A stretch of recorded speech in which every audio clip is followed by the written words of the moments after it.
Hello दोस्तों, इंटेलेक्टो.इन के इस यूट्यूब प्लेटफॉर्म पर आपका स्वागत है और मैं आशा करता हूं कि आप सभी लोग बहुत ही अच्छे होंगे और लगातार अपनी तैयारी को बहुत ही अच्छी तरीके से कर रहे होंगे। तो फाइनली आयोग ने आरओ यारो परीक्षा की जो तिथि है वो डिक्लेयर कर दी है और ये 11 फरवरी 2024 निर्धारित की गई है।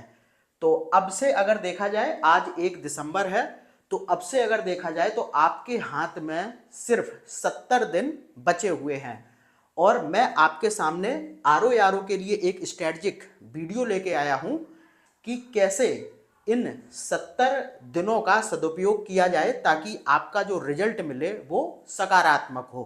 ठीक है, तो आज की स्ट्रेटजिक वीडियो में हम लोग यही बात करेंगे कि 70 दिनों में आपकी तैयारी किस प्रकार से होनी चाहिए। तो यहां पर हम लोग जो बात करने वाले हैं पूरी स्ट्रेटजिक वीडियो में, सबसे पहले तो हम आयोग के ऑफिशियल नोटिस को देखेंगे, फिर आपका टारगेट क्या रहेगा, सबसे पहले क्या करेंगे, पीवाईक्यू, स्रोत, ठीक है, अगर समय मिला तो फिर कौन कौन से सब्जेक्ट पढ़ेंगे और समय मिलता है तो फिर कौन से सब्जेक्ट पढ़ेंगे, और उसके बाद मॉक टेस्ट के बारे में भी बात करेंगे और फिर इंटेलेक्टो के आरओ के कोर्स के बारे में भी बात करेंगे जो कि आपकी तैयारी को बहुत ही आसान बना देगा। तो सबसे पहले हम लोग बात करते हैं आयोग के ऑफिशियल नोटिफिकेशन की, क्योंकि अभी भी बहुत से लोगों को ऐसा लगता है कि जो ये 11 फरवरी की डेट है ये फेक है, यानी कि ये हवा में उड़ाई गई कोई डेट है। तो मेरे भाइयों, ऐसा नहीं है।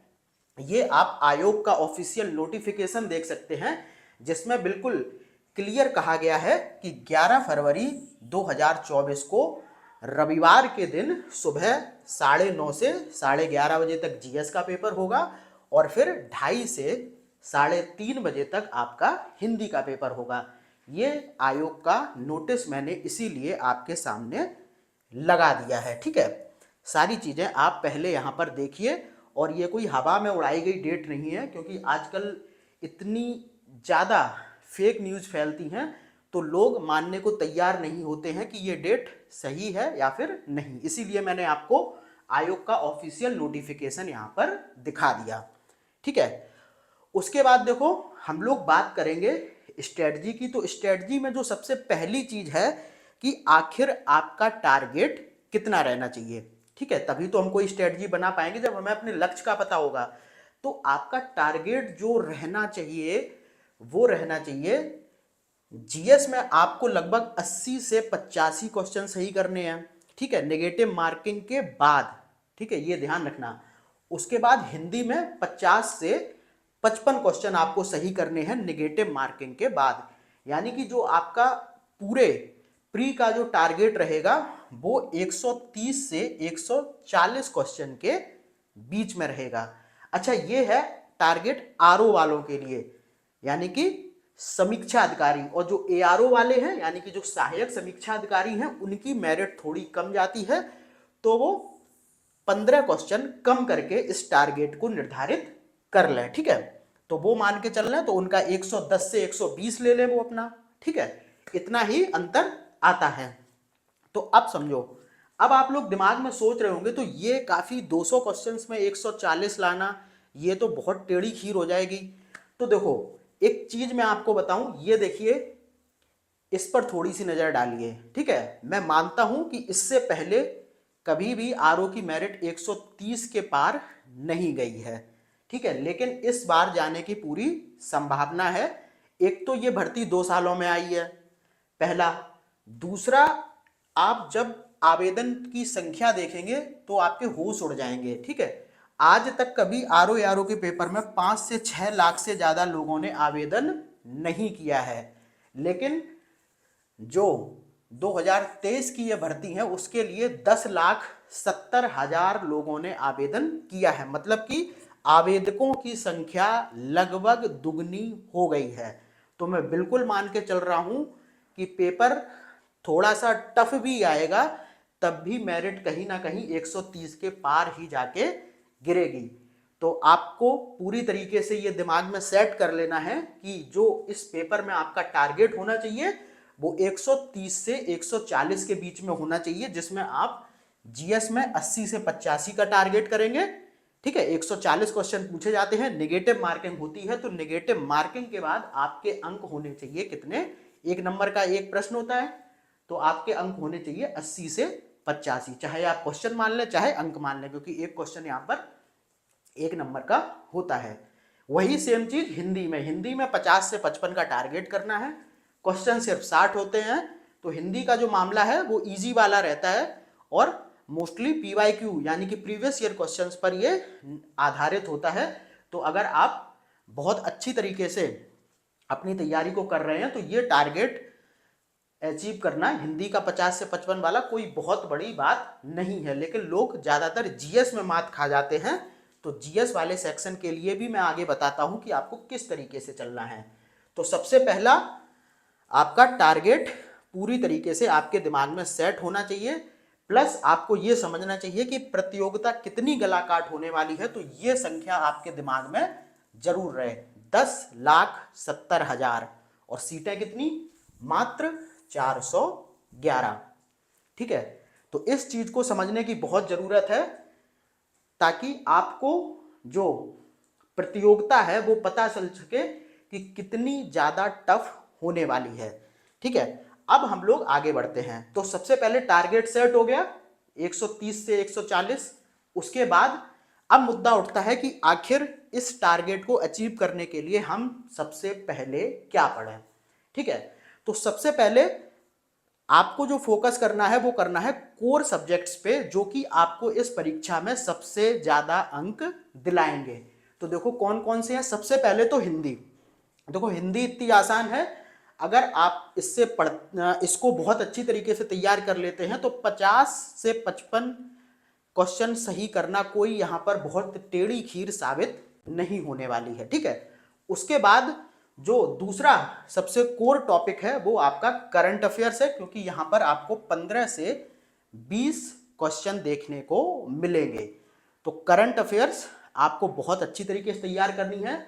अब दिमाग में आपके उठ रहा होगा कि आखिर ये जो करंट अफेयर्स है ये हम कितनी पढ़ लें।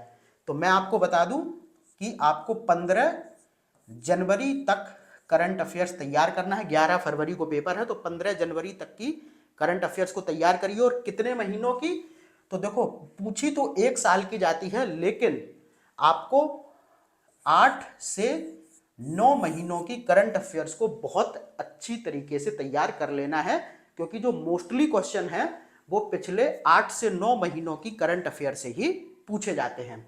ठीक है, तो बात हमने कर ली हिंदी की। अभी स्रोत पे आएंगे, ठीक है, बाद में आएंगे स्रोत पे। पहले मैं बता देता हूं कि सब्जेक्ट कौन कौन से आपको पहली बार में पढ़ने हैं।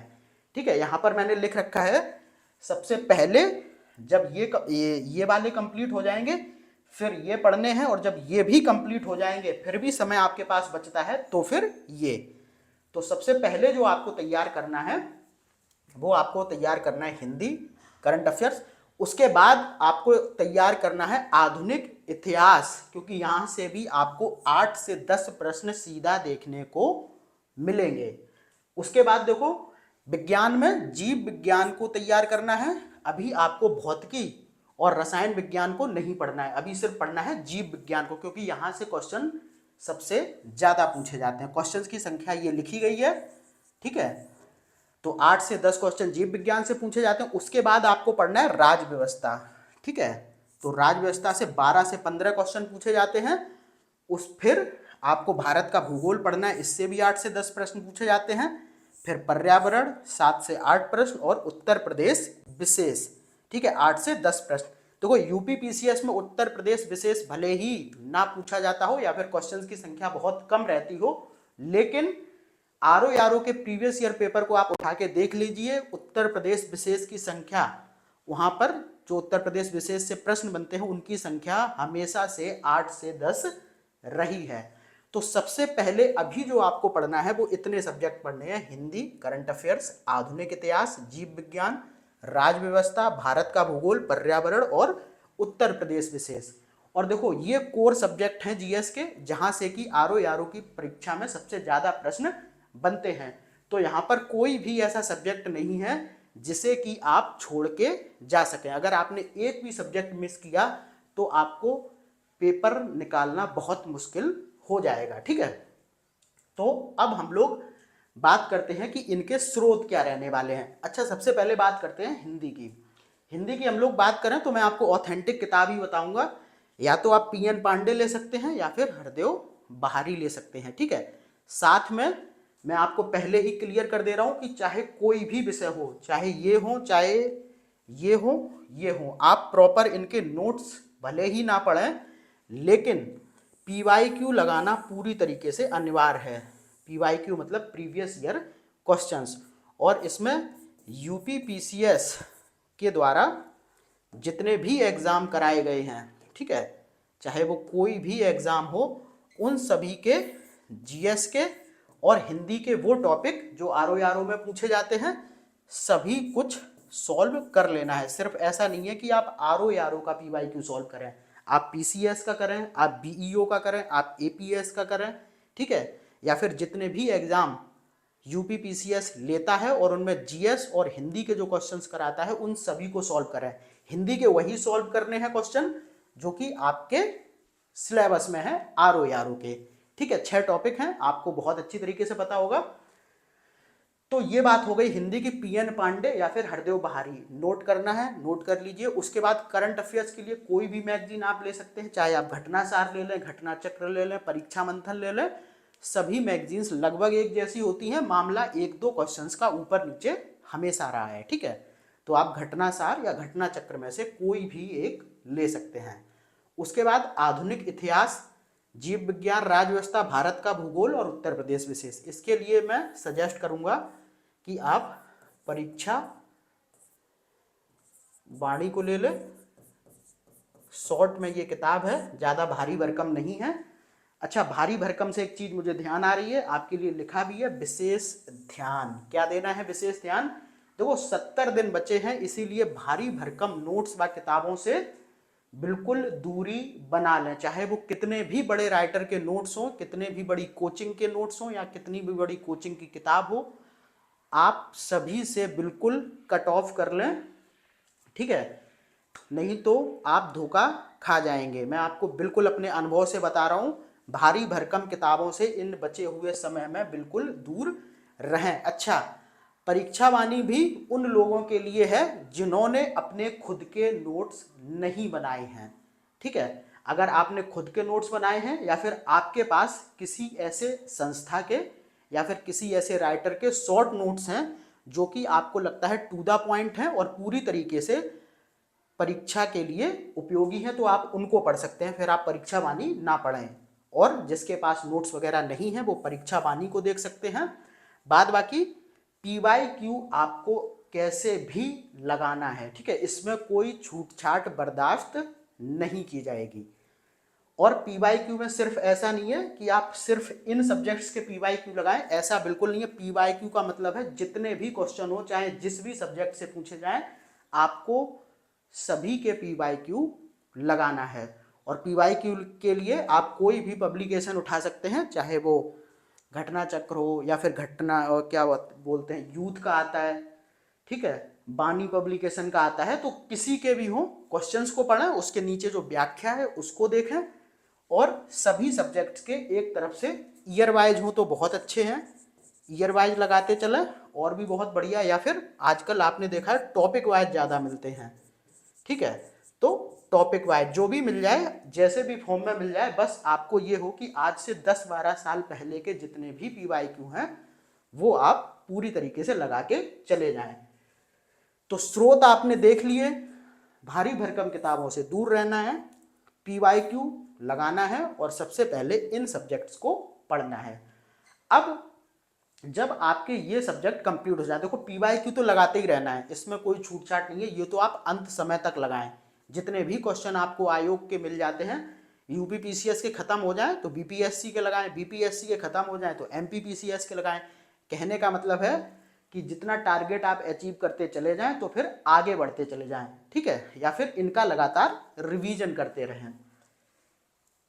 तो पहली बार में आपको जब ये सब्जेक्ट पढ़ने हैं और ये कंप्लीट हो जाए, जब आपको लग रहा है कि इन सब्जेक्ट्स पर बहुत अच्छा मेरा कमांड बन गया है, तो दूसरे चरण में आपको ये सब्जेक्ट पढ़ने हैं, एक विश्व भूगोल, दूसरा प्राचीन इतिहास, तीसरा भौतिकी और चौथा कृषि, ठीक है। तो विश्व भूगोल के लगभग 5 से 6 क्वेश्चन पूछे जाते हैं। प्राचीन इतिहास और कला एवं संस्कृति, ठीक है, मैंने पूरा नहीं लिखा है, प्राचीन इतिहास एवं कला एवं संस्कृति के भी 5 से 6 क्वेश्चन देखने को मिलेंगे, और भौतिकी के 3 से 4 प्रश्न, और भारतीय कृषि के भी 3 से 4 प्रश्न आपको देखने को मिल सकते हैं। ठीक है, तो जब ये सब्जेक्ट पूरी तरीके से कंप्लीट हो जाए, आपको लग रहा है, तो फिर आप इन सब्जेक्ट की ओर बढ़ जाएं। ठीक है, और इनको भी पूरी तरीके से ऐसे नोट से कवर करें जो कैसे हो, जो टू द पॉइंट हो। ठीक है, बिल्कुल भी भारी भरकम नोट से आपको मतलब नहीं रखना है। उसके बाद अगर आपको लगे ये भी कंप्लीट हो गए मेरे, क्योंकि 70 दिन एक बहुत अच्छा टाइम होता है, ऐसा नहीं है कि बिल्कुल पेपर नाक पे आ गया हो, ये वाली कोई दिक्कत नहीं है, अभी 70 दिन बहुत हैं, तो ये भी कंप्लीट हो जाए, तो फिर आप मध्यकालीन इतिहास, रसायन विज्ञान और अर्थव्यवस्था को पढ़ सकते हैं। अब देखो, अर्थव्यवस्था 2 सेक्शन में डिवाइड होता है, एक स्टैटिक और एक डायनेमिक।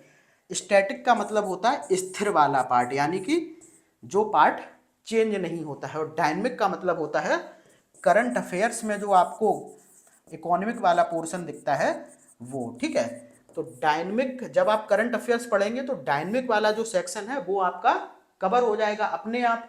ठीक है, बाद बाकी आपने देखा है कि परीक्षा से पहले बहुत सी आर्थिकी से संबंधित किताबें भी मार्केट में आती हैं, तो उनमें से भी आप कोई ले सकते हैं। उसमें भी आप देखेंगे परीक्षा वाणी की आती है, प्रतियोगिता दर्पण की आती है, और घटना चक्र की भी आती है, तो आप उनको ले सकते हैं। पतली किताब होती है, उसमें सारे जो डायनेमिक पोर्शन से संबंधित इकोनॉमिक क्या बोलते हैं पॉइंट्स होते हैं, तो वो आपको दिख जाएंगे। और स्टैटिक वाले में कोई भी किताब आप पतली सी पकड़ लीजिए, ठीक है, या किसी नोट्स हो, कुछ भी हो, तो उनसे आप स्टैटिक पोर्शन को कवर कर सकते हैं। अब देखो, अर्थव्यवस्था में सबसे ज़्यादा क्वेश्चन डायनेमिक पोर्शन से ही आते हैं। स्टैटिक पोर्शन की बात करें तो 2 से 3 प्रश्न ही देखने को आपको मिलेंगे। ठीक है, और ये सारी जो मैं बातें बता रहा हूं, ये बता रहा हूं कैसे, पुराने प्रश्न पत्रों के आधार पर। अगर आयोग इस बार कुछ नया करता है तो वो आयोग की मर्जी है, क्योंकि आजकल देखने को मिल रहा है कि हर आयोग अपना एक नया ट्रेंड सेट करने में लगा हुआ है। जैसे कि आपने पैट के पेपर में देखा था, तो वहां पर यूपी ट्रिपल एससी ने सभी के छक्के छुड़ा दिए थे। ठीक है, तो हो सकता है अगर यूपी पीसीएस ने ऐसा कुछ किया तो फिर सभी की स्ट्रेटजी फेल होगी, लेकिन मैं आपको एक ऐसी स्ट्रेटजी दे रहा हूं जो पुराने प्रश्न पत्रों पर आधारित है। अगर कुछ नया होता है तो फिर देखा जाएगा क्या नया होगा। ठीक है, लेकिन अभी तक यही स्ट्रेटजी हमेशा काम करती आई है। तो यहाँ पर आपने इस तरीके से देखा कि सबसे पहले आप इन सब्जेक्ट्स को पढ़ेंगे, हिंदी, करंट अफेयर्स, आधुनिक इतिहास, जीव विज्ञान, राज्य व्यवस्था, भारत का भूगोल, पर्यावरण और उत्तर प्रदेश विशेष। स्रोत रहेंगे परीक्षा वाणी, इनके लिए भी आप इसको यूज कर सकते हैं। ठीक है, और बाद बाकी करंट अफेयर्स आपको 15 जनवरी तक पढ़नी है, 8 से 9 महीने पहले की। हिंदी के लिए पीएन पांडे या हरदेव बहारी। ठीक है, और प्रीवियस ईयर आप सबके लगाएंगे। प्रीवियस ईयर आपको डेली 2 से 3 घंटे लगाने हैं, और आप डेली प्रीवियस ईयर के 100 से 150 क्वेश्चन सॉल्व करने का प्रयास कीजिए। भारी भरकम किताबों से दूरी बनाइए। उसके बाद दूसरे फेज में आपको ये पढ़ना है विश्व भूगोल, प्राचीन इतिहास, भौतिकी और भारतीय कृषि, और नोट्स कैसे हों सभी टू द पॉइंट। इस तरीके के नोट्स या फिर किताब से आपको पढ़ना है। उसके बाद देखो, अगर समय बचता है तब फिर आप इन सब्जेक्ट्स पे आइए जो कि बहुत ही कम नंबर वाले हैं, मध्यकालीन इतिहास, रसायन और अर्थव्यवस्था।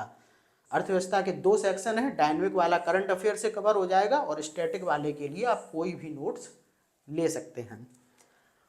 उसके बाद देखो, इतना सब कुछ कर लेने के बाद, ठीक है, बाद बाकी ऐसा नहीं है कि मूल्यांकन आपका बिल्कुल एट लास्ट होगा, ये बिल्कुल नहीं है।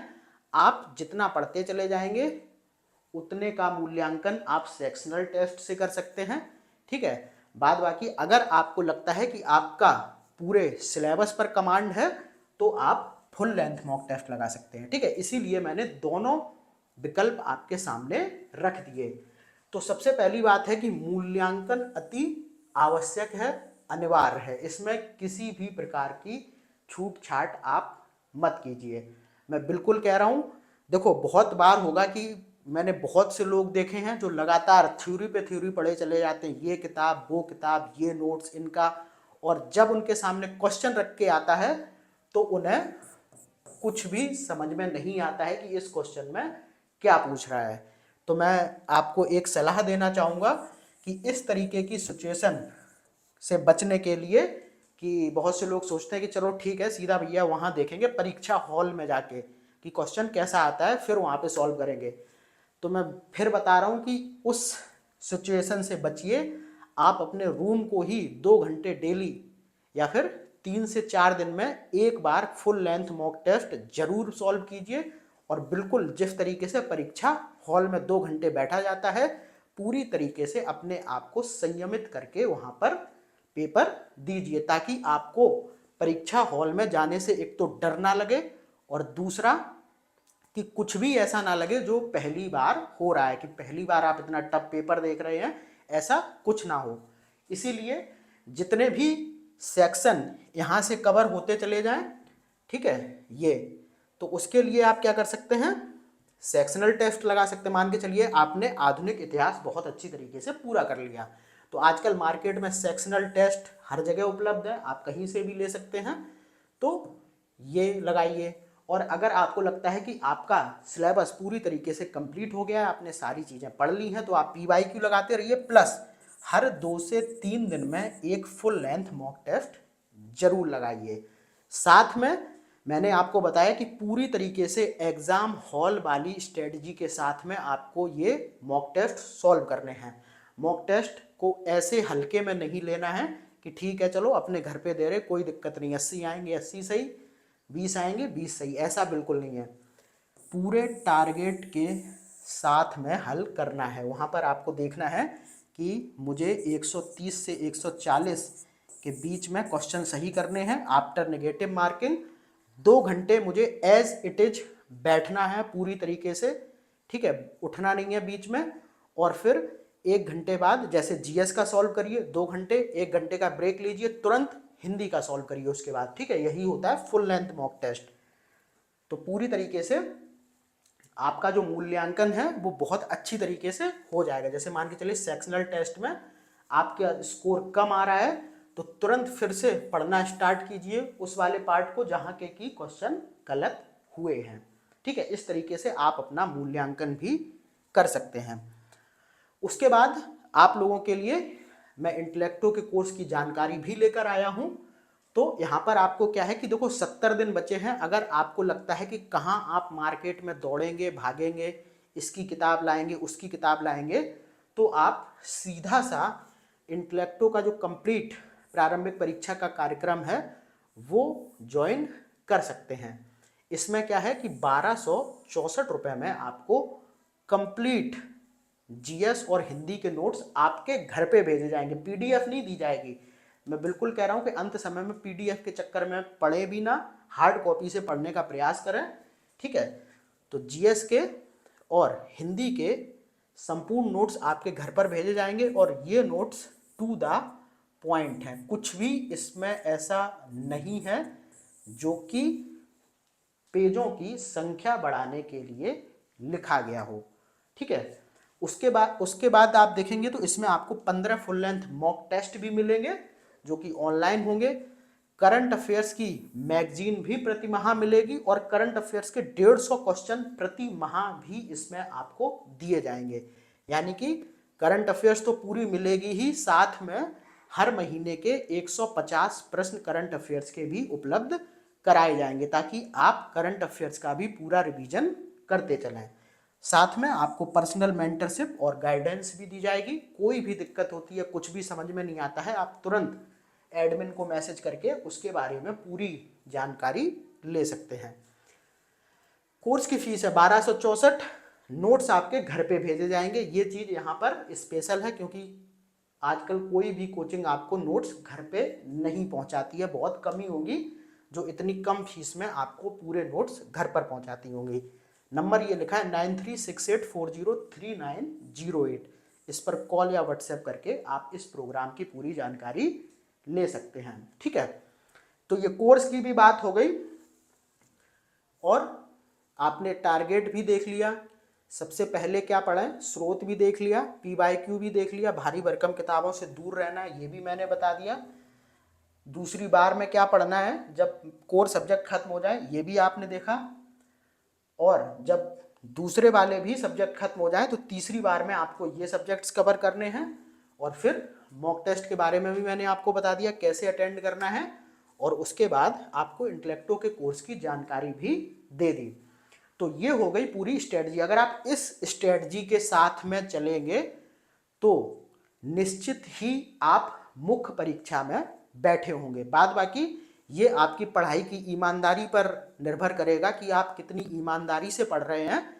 बाद बाकी स्ट्रेटजी आपको कोई भी देता रहे उससे फर्क नहीं पड़ता अगर आप उस स्ट्रेटजी को ईमानदारी पूर्वक फॉलो नहीं करते हैं। तो फिर ठीक है, लग जाइए आज से अपनी तैयारी में पूरी तरीके से, और आप इससे भी बहुत ज़्यादा घबराइए मत, ठीक है। 10,70,000 भले ही यहाँ पर फॉर्म डल गए हों, लेकिन सीरियस अभ्यर्थियों की जो संख्या है वो आपको हमेशा की तरह 2 से 3 लाख ही मिलेगी, ठीक है। तो इतनी बड़ी भीड़ से बचने के लिए आज से ईमानदारी पूर्वक बिल्कुल बैठ जाइए और अपनी तैयारी को कीजिए, ठीक है। फिर मैं आपका ज़्यादा समय नहीं लूँगा, मिलता हूँ किसी अगली वीडियो में, तब तक के लिए धन्यवाद।